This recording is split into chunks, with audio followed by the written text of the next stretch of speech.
Ya, kalau terkait masalah itu kebenarannya tentunya perlu dipertanyakan dari pihak kepolisian. Karena yang pertama melakukan pencekalan kalau nggak salah itu kan dari pihak Polda Metro. Dan kalau itu tidak ada surat atau tidak pernah diberitahukan, ya tentunya juga kan nggak masuk akal. Karena peristiwa pencekalan itu adalah peristiwa hukum yang harusnya bersangkutan itu juga harus diketahui gitu ya. Dan harus juga dimengerti, ini ada pencekalan gitu. Gak mungkin dong tanpa ada alasan-alasan seperti itu penyidik atau katakanlah Polda melakukan hal-hal yang melanggar hukum. Menurut saya itu gak benar gitu. Dan saya yakin itu ada surat itu. Gini, kalau terkait sprindik itu kan memang tidak ada kewajiban untuk diberitahukan. Karena yang diberitahukan itu adalah ya berkaitan dengan masalah perkara-perkara yang ditangani yang bentuknya itu adalah pemberitahuan ya apakah pemberitahuan SP2HP yang disampaikan kepada yang bersangkutan, dan di SP2HP itu biasanya sudah tertera ini ada sprindik nomor sekian, ada sprindik nomor sekian, tetapi secara khusus sprindik itu diberitahukan itu tidak ada perintah undang-undang harus diberitahukan, tidak gitu. Jadi kalau dikatakan, oh ada sprindik ini tidak diberitahukan, ada sprindik ini tidak diberitahukan, nggak ada keharusan kok, ya. Dan sprindik itu diketahui berkaitan dengan masalah-masalah, ada perkara-perkara yang sedang dikerjakan, itu ada di SP2HP, ya, yang dikeluarkan oleh penyidik. Di situ bisa dilihat dong oleh dia. Nah kalau memang misalnya diragukan berkaitan dengan masalah-masalah sprindik itu atau dia merasa keberatan dengan sprindik itu, dia kan bisa langsung nanyakan, ini sprindik tentang apa? Sprindik tentang apa? Karena saya katakan itu semua ada di SP2HP ya, surat perintah pemberitahuan tentang masalah penyidikan ya. Jadi itu lengkap. Jadi kalau ditanyakan secara khusus berkaitan dengan masalah itu nggak lazim gitu ya. Jadi menurut saya ini hanya mengada-ada aja. Karena tujuannya apa? Kan kalau nanti istilahnya nggak diberitahukan, wah ini jadi objek prapit lagi. Apalagi katanya ada dua, berarti nanti prapitnya akan dua lagi berkaitan dengan masalah sprindik tidak diberitahukan. Itu bukan menjadi objek pra-peradilan, ya. Jadi saya katakan sekali lagi, ya kalau dia mempermasalahkan seperti itu menurut saya nggak tepat, nggak benar sesuai dengan rumusan hukum yang berlaku. Itu, ya begini. Ya, kenapa ada KUHP lama dan KUHP baru? Ada KUHP lama dan KUHP baru. Saya jelaskan, laporan ini kapan? Ya, kan dari tahun 2025 ya, kalau nggak salah. Sebelum adanya keberlakuan undang-undang tentang KUHP baru dan KUHP lama, KUHP yang baru, ya. Jadi ya tentunya akan mengacu kepada rumusan-rumusan seperti itu. Makanya dalam kaitan ini kemarin semangat daripada pra-peradilan TIPA yang diputuskan oleh pengadilan dalam putusan selanjutnya itu mengacu kepada perintah-perintah yang lebih tegas ya. Jadi bukan hanya kepada KUHP dan KUHP lama, tapi juga KUHP dan KUHP yang baru yang harus terakomodir dalam surat dakwaan tersebut. Jadi kalau memang itu salah, tidak, karena pada saat pelaporan ya kita masih menginduk kepada KUHP dan KUHP yang lama. Jadi nggak salah dong.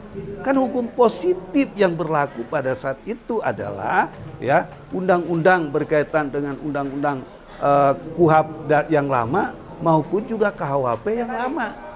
Ya, itu kan hukum positifnya itu gitu kan. Nah, bergulir karena panjangnya waktu ini baru KUHP dan KUHP yang baru ini baru berlaku, di mana perkaranya itu belum selesai ya. Makanya apakah itu salah? Tidak ya. Karena keberlakuan tadi kan sebagai hukum positif berlaku di tengah-tengah perkara Roy Suryo sudah berjalan. Salah? Tidak ya. Menggunakan dua instrumen itu ya, KUHP dan KUHP, KUHP baru maupun juga KUHP yang lama ya, itu merupakan bagian dari proses hukum yang berjalan untuk kepentingan pemeriksaan. Jadi nggak ada yang bisa dipersalahkan di dalam persoalan ini, karena kedua-duanya adalah hukum positif yang berlaku pada kala itu dan juga yang sekarang ya. Jadi apa yang dilakukan oleh penyidik itu sudah tepat dan benar. Ya, itu. Berkaitan dengan penetapan tersangka sudah selesai. Sudah ditolak oleh oleh hakim tunggal Prapit ya, yang menyidangkan dalam pokok perkara yang berkaitan dengan perkara yang sudah disidangkan itu kan sudah ditolak ya, sudah dinyatakan bahwa penetapan tersangka yang dilakukan oleh penyidik itu adalah sah menurut hukum.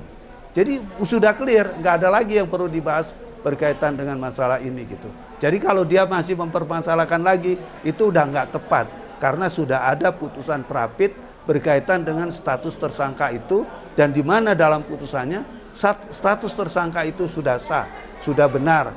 Penyidik melakukan penetapan tersangka sudah sesuai dengan ketentuan hukum yang berlaku. Clear bagi saya. Yang terkait masalah ini, yang Prapit sekarang ini kan, berkaitan dengan masalah kalau nggak salah pencekalan ya, pencekalan. Ya tidak dong, kan terpisah ya. Karena berkaitan dengan pencekalan itu tujuannya kan supaya si tersangka itu tidak melarikan diri atau tidak berpergian ke luar negeri ya, yang tanpa sepengetahuan daripada penyidik. Sedangkan status tersangka ini kan ada domain kerja yang berbeda, di mana penetapan tersangka itu ya, itu berdasarkan dengan peraturan-peraturan undang-undang yang berlaku di dalam KUHP maupun KUHP ya, di mana alat bukti berkaitan dengan penetapan tersangka itu sudah terpenuhi 2 alat bukti tersebut, maka penetapan tersangkanya itu tidak bisa dibatalkan karena alasan tadi dia mengajukan berkaitan dengan masalah pencekalan, karena wilayah ini berbeda, wilayah yang kerja juga berbeda. Ya, pasal-pasal yang diterapkan juga berbeda. Ya, kalau berkaitan dengan pencekalan itu berlakunya kepada pasal tentang keimigrasian, sedangkan berkaitan dengan penetapan tersangka itu berkaitan dengan KUHP dan KUHP gitu ya. Gini ya, kalau berkaitan dengan dakwaan itu bukan wilayah Prapit ya. Dakwaan itu ada di dalam pokok perkara. Jadi kalau pokok perkara itu sudah memang disidangkan berkaitan dengan masalah surat dakwaan, ya nggak bisa dibawa ke ranah Prapit. Karena Prapit itu ya, peradilan itu bukan wilayahnya kerja berkaitan dengan masalah pengadilan. Gitu kan, surat dakwaan itu adanya di wilayah kerja pokok perkara, adanya di pengadilan. Ya, nggak bisa diseret-seret dalam persoalan ini. Terus juga dikatakan tadi, katanya dia mengajukan ahli bahwa perbaikan itu tidak sah menurut hukum ya, karena katanya tidak ada perintah dari pengadilan. Loh, kok perintahnya dari pengadilan? Menurut saya kacau aja ini menurut saya kan. Perintah itu bukan dari pengadilan. Perintah itu dari undang-undang ya. Di mana undang-undangnya itu? Itu di pasal 75 ayat 4. Dikatakan dalam pasal 75 ayat 4 KUHP itu dinyatakan apabila surat dakwaan itu dinyatakan batal, maka jaksa penuntut umum dapat memperbaiki surat dakwaan sekali lagi untuk diajukan ke pengadilan. Selesai. Jadi nggak perlu surat, misalnya ada perintah dari pengadilan, ini harus diperbaiki dan sebagainya. Tidak, ya. Karena yang namanya kerja aparat penegak hukum itu kajiannya bukan hanya masalah berkaitan dengan perintah-perintah hakim, tapi juga perintah undang-undang. Kan itu jelas ada di dalam undang-undang. Tadi saya sudah jelasin. Pasal 75 ayat 4 itu jelas sekali. Ya, apabila ya perkara yang namanya putusan sela dinyatakan dakwaan batal, itu bisa diajukan sekali lagi. Jelas dalam persoalan ini. Ya, jadi sekali lagi kalau dikatakan bahwa itu harus ada perintah dari pengadilan, itu pendapat yang ngawur menurut saya. Itu aja.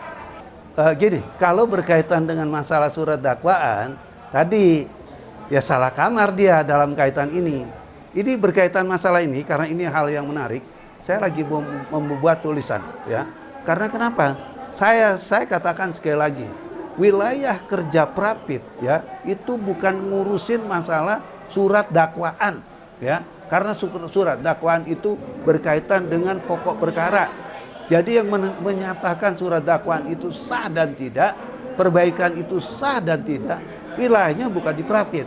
tapi harus dalam pokok perkara, ya, di mana dia harus mengajukan keberatan lagi dan hakim nanti dalam sidang putusan pokok perkara itu baru diputus.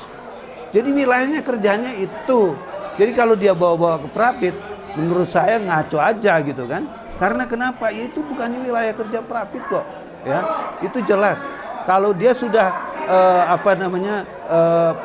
surat dakwaan itu sudah mau dibacakan, wilayah kerjanya adalah wilayah kerjanya pengadilan. Majelis hakim yang bisa menentukan sah dan tidaknya surat dakwaan itu. Perbaikan surat dakwaan itu yang menyatakan sah dan tidaknya adalah hakim atau majelis hakim dalam pokok perkara. Ya, itu. Jadi jangan lupa untuk subscribe Cumi Cumi. Ditekan ya tombol lonceng merahnya.